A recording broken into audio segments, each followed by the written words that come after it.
Smart School announces registrations for new admissions for class 11th and 12th. Admission open till availability of seats. Visit www.spsmartschools.com.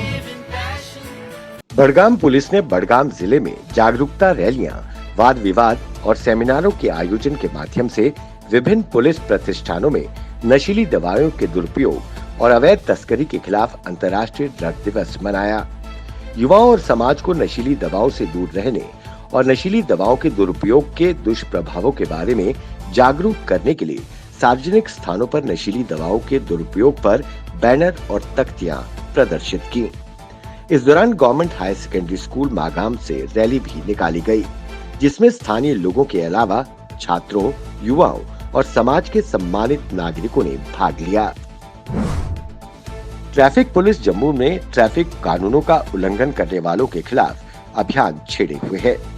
इस अभियान के जरिए लोगों को जागरूक किया जा रहा है।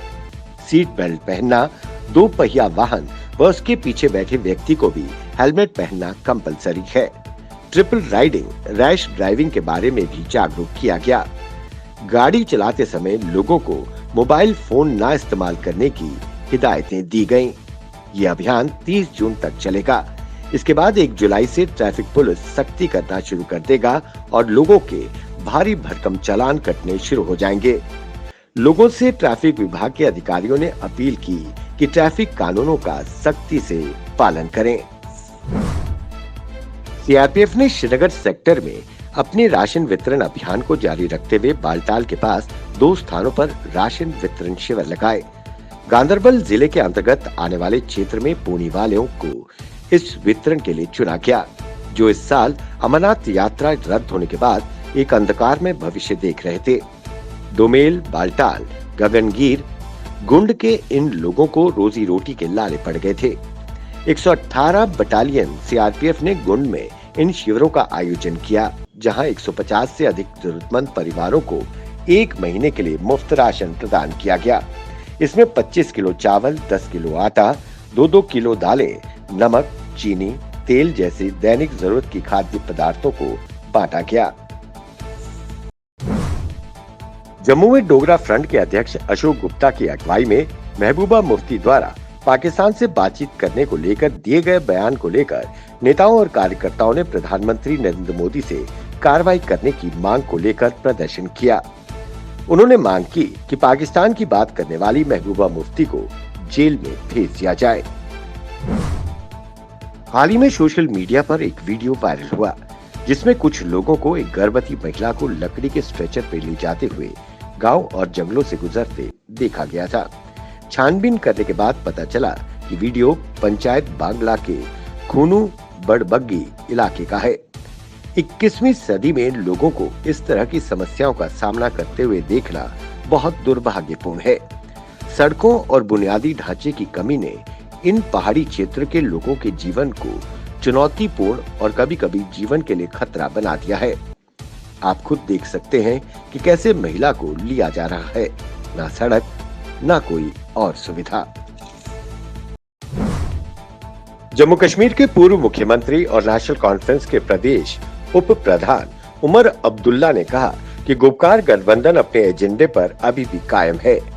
अनुच्छेद 370 की वापसी और राज्य का दर्जा बहाल करना उनकी प्राथमिकता है। जहां तक प्रधानमंत्री नरेंद्र मोदी द्वारा दिल्ली में बुलाई गई सर्वदलीय बैठक की बात है, तो निमंत्रण गुपकार गठबंधन को नहीं बल्कि राजनीतिक दलों को मिला था। सभी पार्टियों ने अपनी स्थिति उनके सामने रखी। जम्मू कश्मीर में बेहतर हालात बनाने और राजनीतिक प्रक्रिया शुरू करने के लिए ये उनकी ओर से पहला कदम था। उमर ने कहा कि हमें वहां गठबंधन के रूप में नहीं बुलाया गया था। अगर ऐसा होता तो गठबंधन के केवल एक ही व्यक्ति को आमंत्रित किया जाता।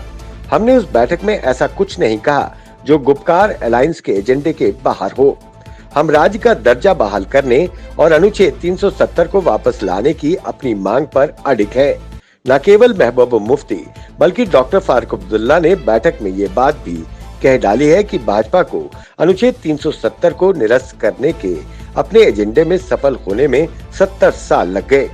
हम अपने मिशन से पीछे नहीं हटेंगे, भले ही हमें 70 सप्ताह या 70 महीने या उससे अधिक समय लग जाए। जिला सांबा के समदिया बसंतर नदी के किनारे बनाया गया वाटर फिल्टरेशन प्लांट सिर्फ दिखावा बनकर रह गया है। जानकारी के अनुसार 2006 में वाटर फिल्टरेशन प्लांट को मंजूरी मिली थी, जिसको 2009 में बनकर तैयार होना था, मगर किसी कारणवश से ये वाटर फिल्टरेशन प्लांट का कार्य शुरू नहीं हुआ। धन राशि भी मिल चुकी थी, परंतु प्लांट का निर्माण कार्य शुरू नहीं हो पाया और ये सिर्फ ढांचा खड़ा कर दिया गया है। अगर ये पूरी तरह बन जाता तो सांबा में पानी की किल्लत भी दूर हो जाती।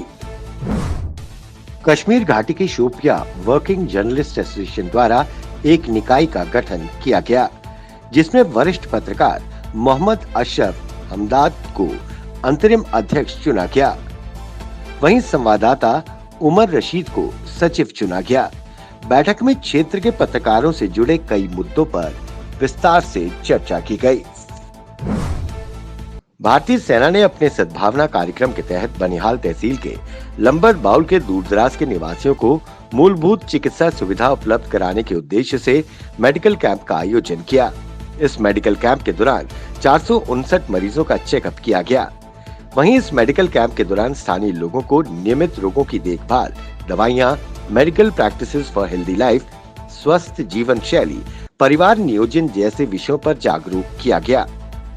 इस दौरान लोगों को फ्री दवाइयां भी वितरित की गईं।